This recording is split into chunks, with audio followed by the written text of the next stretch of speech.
Hey, it's Mari from Of Swords and Soulmates podcast again. It's a podcast where we read, watch, and discuss fantasy and sci-fi stories spiced with romance and ask, is this a kissing book?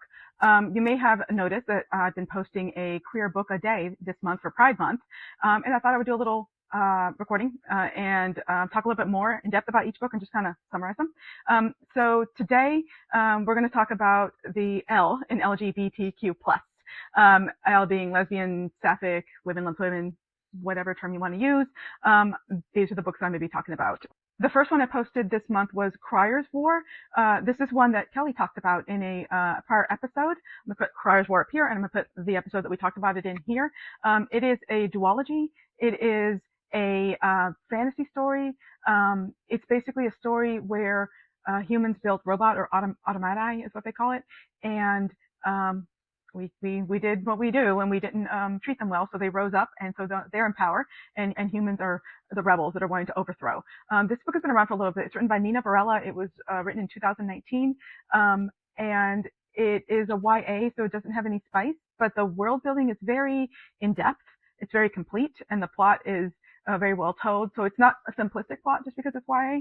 I would say if you're a fan of Westworld, you're going to enjoy this. The next one I have is Long Shadow. Long Shadow is by Olivia Atwater. This was released in 2022, and it's book 3 in her Regency fairy tale books, but it can be read as a standalone, although I would recommend all of them. They're all really good. This is the story of it's basically a Regency setting, but there's magic. So this is the story of Abigail Wilder. She is the grown daughter of the Lord Sorcier of England, like the royal magician of England. So she's one of the characters, and then Mercy is the other character who's like this street rat, self-taught magician, and they team up to figure out why young women are going missing. And of course they find mysteries, and you touch on some of the characters in some of the other books, but they find love along the way, and it is very well done. Like every Olivia Atwater book I've read, I would highly recommend her if you like historic romances and you want maybe a little bit of fantasy or magic with it, and if you like Regency stories. The next one I have is Someone You Can Build a Nest In. This is by John Wiswell. It is a monster and human love story. It was published in 2025. So Shishishin is a monster, a shape-shifting monster, and her lair is basically invaded by Homily and her family. Homily is a monster hunter. Homily believes that she has to break this curse that's on her family. Shishishin just kind of likes Homily and is trying to figure out that she actually doesn't want to eat her. She wants to be with her. So Shishishin learns things. Homily learns things. They solve, I don't say they solve mysteries, but they find out, they uncover things about each other and their family. It is one of these interesting stories where you get like a non-human character commenting on the human condition, which is a running thing you'll see in books that I love. It is a really interesting, well-told story, and I would highly recommend it. Next, we have Lucy Undying. This is by Kirsten White. It's published in 2025, and it's basically a bit of a Dracula retelling. So the premise is, what if Lucy from the Bram Stoker Dracula novel, the classic novel, didn't die? What if she is still alive? And it's her and Iris are basically trying to solve a mystery and uncover some things. I know this sounds like I'm repeating myself, but they basically come together to figure out a few things.